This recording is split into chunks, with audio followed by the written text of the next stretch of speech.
Hello बच्चों, आप सभी का एक बार फिर से स्वागत है एसपी कोचिंग इंस्टीट्यूट के इस बेहतरीन चैनल पर। उम्मीद है इससे पहले वाली क्लास आपको अच्छी तरह से समझ में आई होगी। तो आज की क्लास में हम निमेटोड द्वारा होने वाले रोगों का अध्ययन करेंगे और जिसमें से एस्कैरियोसिस और फैलेरियोसिस सबसे पहले पढ़ेंगे। उसके बाद अगर समय रहता है तो हम लोग कवकों द्वारा होने वाले रोगों का भी अध्ययन करेंगे। अब देखिए, यहाँ पर आज आप जानते होंगे, वैसे कल वाली क्लास आपकी नहीं आ पाई थी, थोड़ा सा स्वास्थ्य मेरा भी नहीं ठीक था, तो उम्मीद है आप उसका रिवीजन किए ज़रूर होंगे।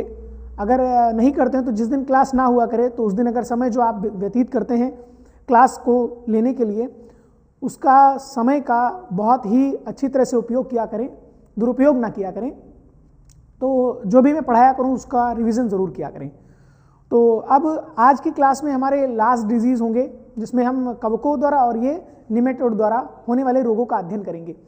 तो रोगों की श्रेणी में सारे के सारे रोग यहाँ पर आज समाप्त हो जाएंगे आज की क्लास में। तो बिल्कुल अच्छी तरह से पानी वगैरह पी करके, और सुबह अगर हो गए, सुबह उठ करके आप अच्छी तरह से तैयार हो गए, बैठे हुए हैं ना, तो एक कप चाय भी बना करके बैठा करिए, आराम से थोड़ा रिफ्रेशमेंट वगैरह ले लिया करिए, जिससे आपको थोड़ा सा पढ़ने में भी थोड़ा अच्छा लगे, है ना। तो स्टार्ट करते हैं अपनी क्लास को, है ना। चलते हैं, आज डालते हैं आज की हेडिंग। तो यहाँ पर आज हम पढ़ने वाले क्या हैं बेटा? आज हम पढ़ने वाले हैं, ये वाला भी सही कर लेता हूँ, ठीक है। तो आज हम पढ़ने वाले हैं निमेटोड द्वारा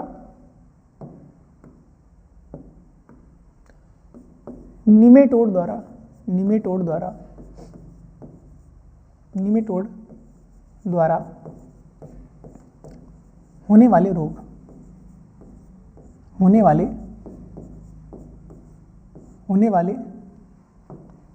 रोग। भाई, निमेटोड द्वारा होने वाले रोगों के बारे में हमने जो बताया आपको, तो आपको कौन कौन से रोग मैंने आपको बताए? पहला कौन सा रोग बताया? पहला मैंने बताया आपको कौन सा? एस्कैरियोसिस,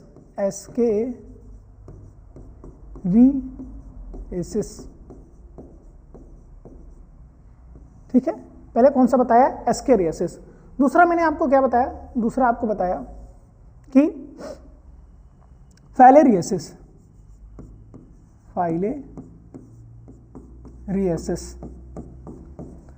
ठीक है। पहला कौन सा? एस्कैरियोसिस, और दूसरा कौन सा रहेगा आपका? फैलेरियोसिस रहेगा।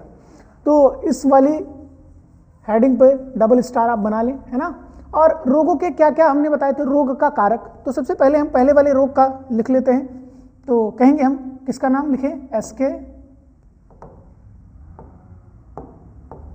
लिख लेते हैं एस्कैरियोसिस, ठीक है। एस्कैरियोसिस में सबसे पहले कारक क्या लिखेंगे? कारक मैंने सारी बातें आपको बता रखी है ना। पैथोजन और पैथोलॉजी सारी चीज़ें आपको बता रखी है कि कारक, लक्षण, बचाव, उपचार, ये सारी बातें आपको अच्छी तरह से याद रखनी है। कारक, लक्षण, बचाव और उपचार, ठीक है। तो हम कहेंगे कि यहाँ पर कारक क्या है? कारक लिखेंगे एस्कैरिस,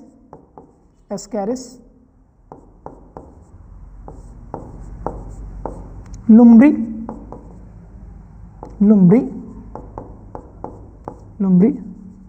क्वाइड। चलेंगे आगे पेज पे, जिस पे हम लिखेंगे, है ना। यहां पर हम क्या लिखेंगे? यहां पर हम क्या लिखने वाले हैं? कहेंगे, हमने वहां पर कारक लिख लिया, कारक के बाद यहां पर लिखेंगे लक्षण। क्या लिखेंगे? लक्षण। लक्षण में क्या क्या कहेंगे? नंबर 1 पर, ठीक है, पेट में दर्द,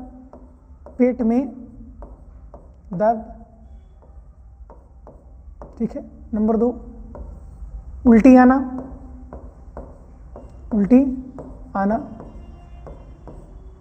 नंबर 3, पेट में सूजन,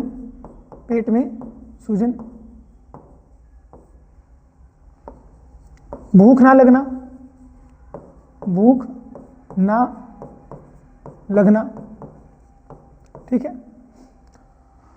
तो ये सब जो होंगे ना, तो ये क्या होंगे, ये लक्षण उसके अंदर दिखाई देंगे।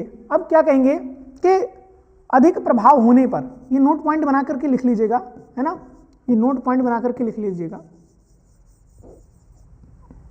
अधिक प्रभाव होने पर, अधिक प्रभाव होने पर,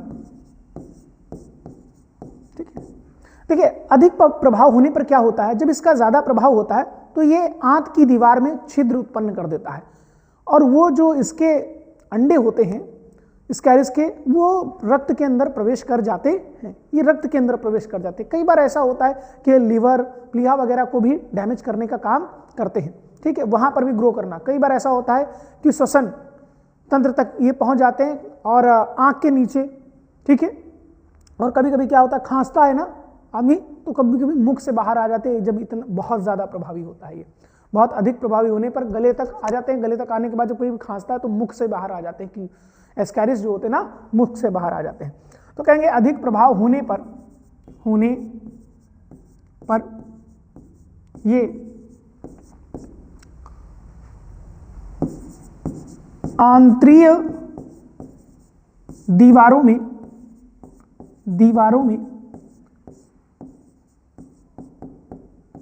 छिद्र उत्पन्न करके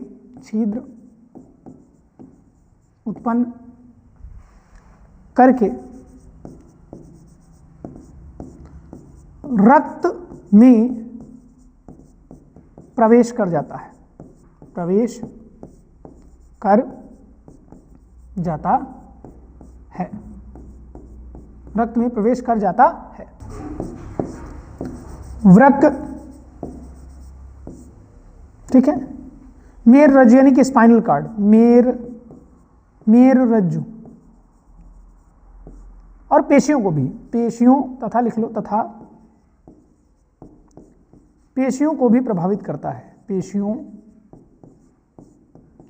को भी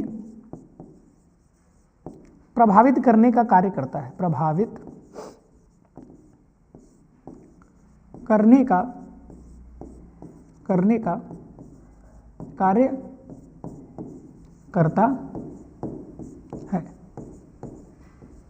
ज्यादा प्रभावी होने पर क्या होता है, ये यकृत, मेरुरज्जु तथा पेशियों को भी प्रभावित करने का कार्य करता है। चलते हैं नेक्स्ट पेज पे। लक्षण बचाव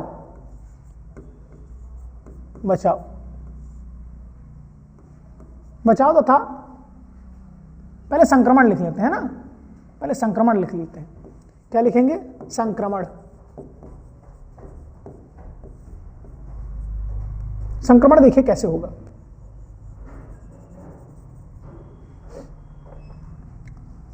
ठीक है, दूषित जल तथा सब्जियों से,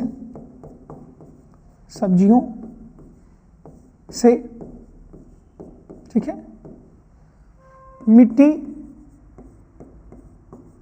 मिट्टी से, ठीक है, दूषित भोजन खाने से,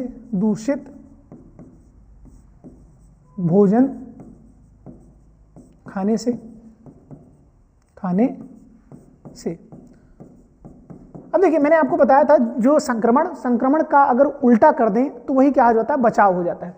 तो हम क्या कहेंगे, दूषित जल तथा सब्जियों का सेवन ना करें, ठीक है। मिट्टी में अगर खेलते हैं तो क्या उसके बाद खाना वगैरह, बच्चे जैसे होते हैं ना कि मिट्टी में खेल रहे होते हैं तो उनके नेल्स वगैरह में या हाथ वगैरह में तो वो कोई भी चीज़ आए ऐसे ही खा लिए, तो हो सकता है कि उसके स्पोर या उसके अंडे होना, तो उसमें कई सालों तक अंडे मतलब काफ़ी समय तक मिट्टी के अंदर जीवित रह सकते हैं। तो हम कहेंगे यहाँ पर आप बचाव इसका ऐड कर लीजिएगा। बचाव इसका क्या कहेंगे कि नहीं करना, इसमें बस ऐड कर दीजिएगा, नहीं करना चाहिए। मिट्टी को यानी मिट्टी में खेलते हैं तो फिर उसके बाद क्या करते हैं, हाथ को अच्छे से क्या करें, धोएं। चलो लिखे देता हूँ, आपके बचाव लिखे देता हूँ, है ना।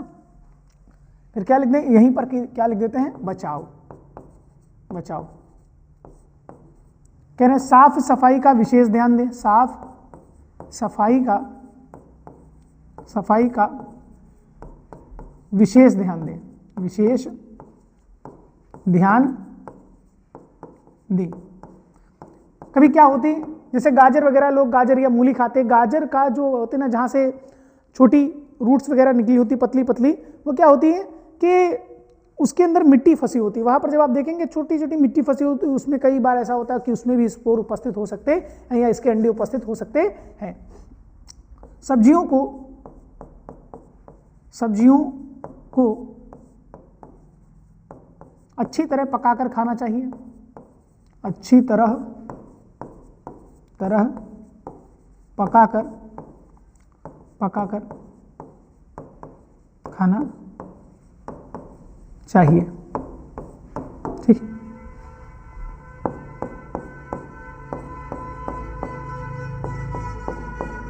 दूषित भोजन का सेवन नहीं करना चाहिए। दूषित भोजन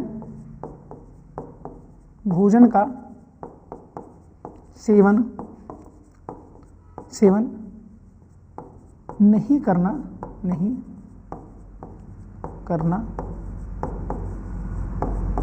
चाहिए। दूषित भोजन का क्या करना? दूषित भोजन का सेवन नहीं करना चाहिए। ठीक है, फिर इसके बाद नेक्स्ट पेज पे, और वहां पे लिखेंगे हम क्या? उपचार। क्या लिखेंगे? उपचार। अब देखिए,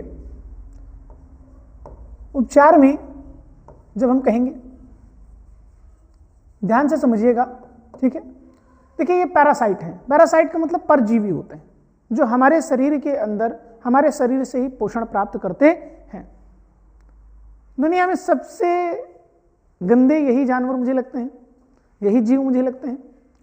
अन्य जीवों की तुलना में अगर देखा जाए तो मेरे अकॉर्डिंग ये सबसे ही खराब जीव मुझे लगते हैं। मतलब करना कुछ भी नहीं है, करना कुछ भी नहीं है, दूसरे के अंदर रह करके उसी से पोषण प्राप्त करना है। तो हम कहेंगे उपचार में हम क्या कहेंगे?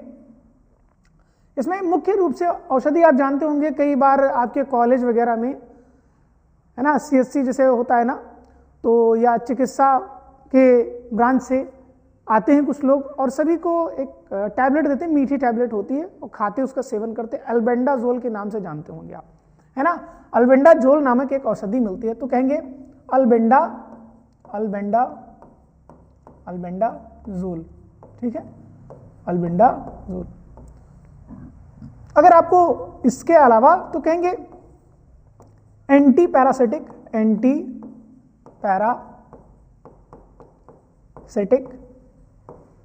तथा इसके साथ नंबर 3 पर आप लिख सकते हैं एंटीबायोटिक।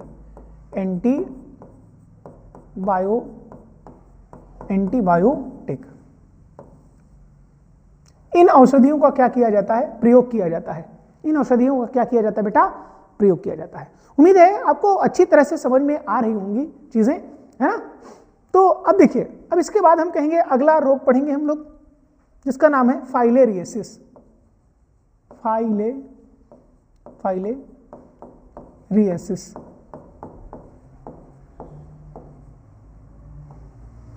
ठीक है,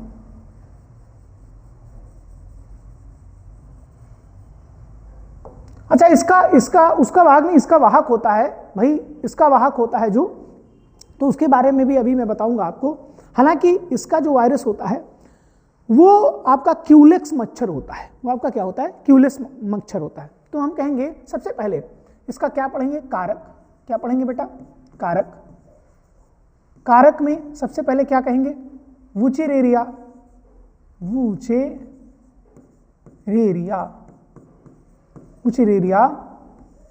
बैंक्रॉफ्टी।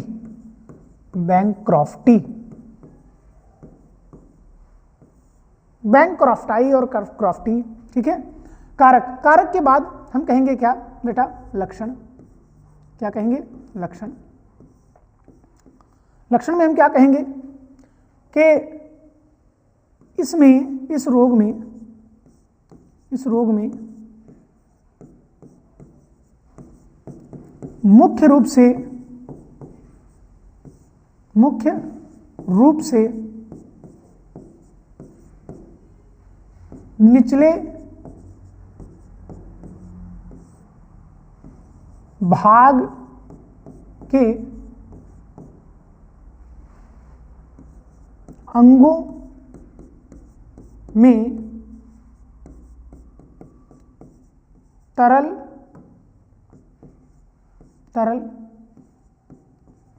एकत्रित होना प्रारंभ हो जाता है, प्रारंभ हो जाता है। परेशान मत हो, ये समझा रहा हूं भी।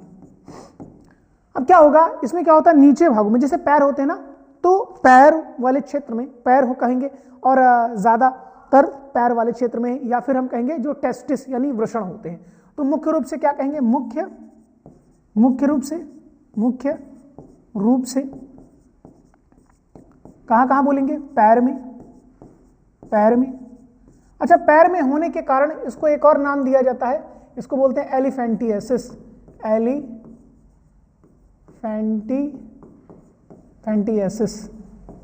एलिफेंटिएसिस कहेंगे। अच्छा, इसको एलिफेंटिएसिस का मतलब होता है हाथी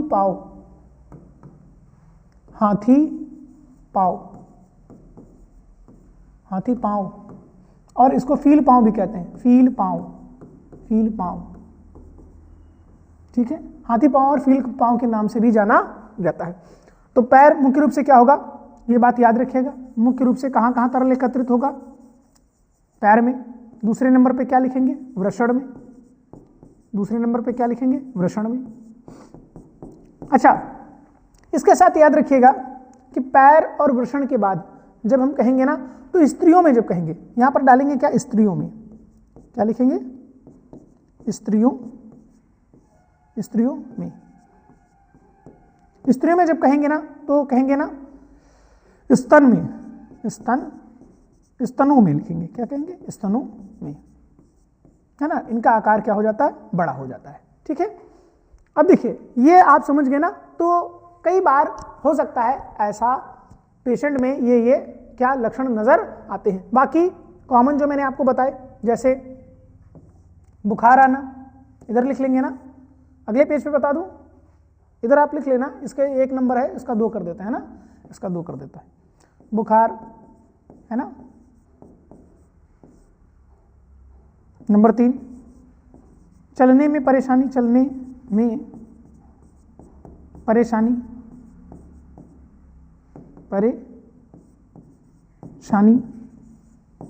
नंबर 4, उलझन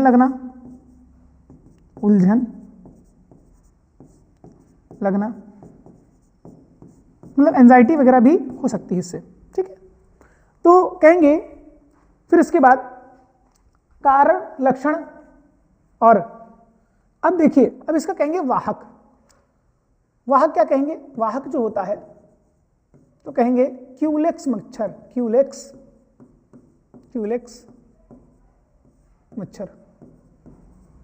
मच्छर जो होता है ना, इसका क्या होता है, वाहक की तरह ये कार्य करता है। फिर इसके बाद हम कहेंगे संक्रमण। ठीक है, संक्रमण, वही बात फिर से दोहराऊंगा, दूषित भोजन तथा जल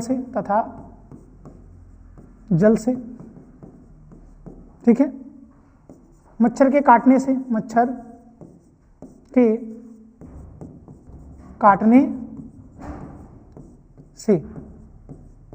इसका क्या होता है बेटा, इसका होगा क्या, संक्रमण। इसका क्या होगा, संक्रमण, है ना। अब बचाव क्या है, बचाव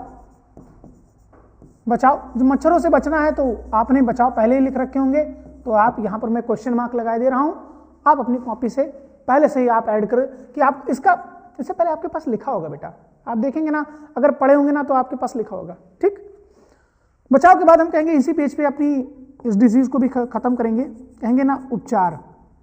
उपचार में हम यहां पर लिखेंगे क्या, एंटी पैरासिटिक,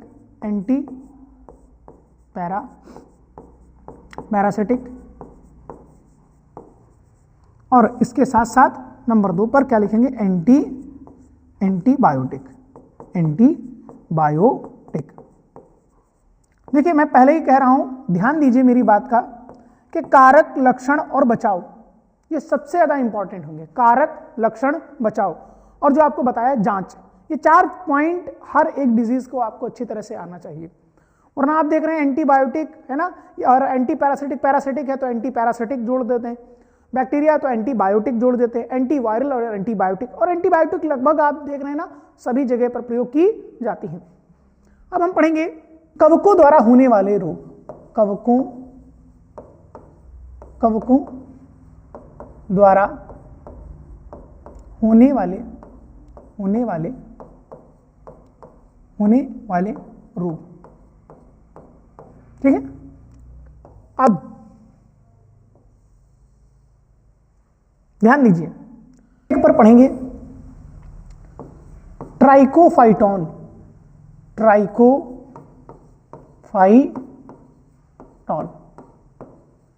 ठीक है।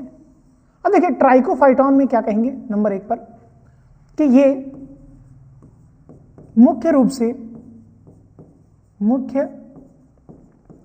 से त्वचा, नाखून तथा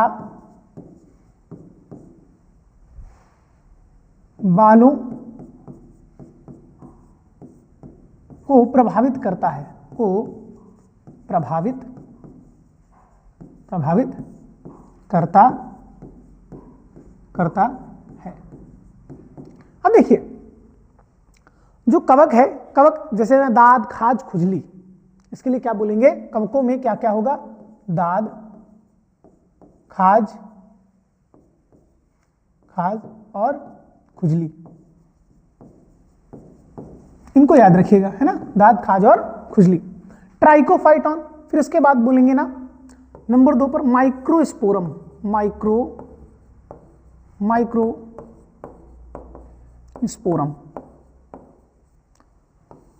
माइक्रोस्पोरम के लिए याद रखेंगे आप कि यहां पर जब हम माइक्रोस्पोरम की बात करते हैं तो कहेंगे ये मुख्य रूप से, वही बात लिखना है ना, तो मैं बीच में ऐड किए दे रहा हूं ना, कि ये किसको प्रभावित करेगा, त्वचा और बालों को, त्वचा और बालों को प्रभावित करता है,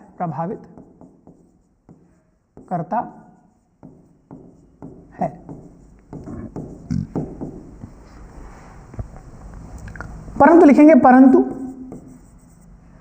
नाखूनों को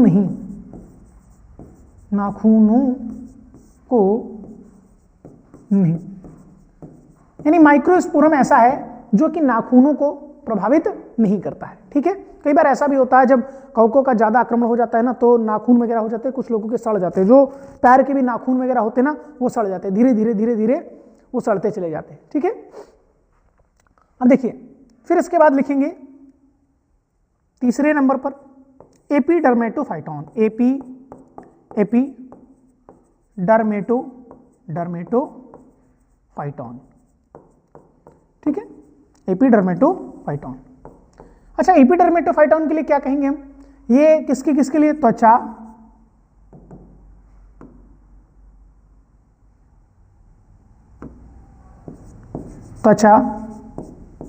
बाल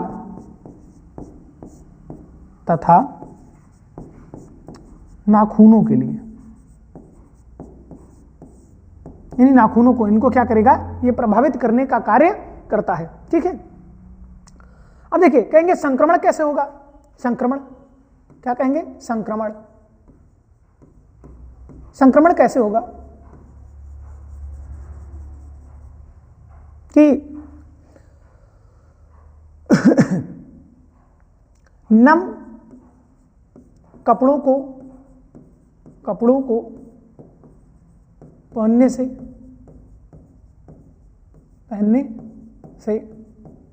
संक्रमित भोजन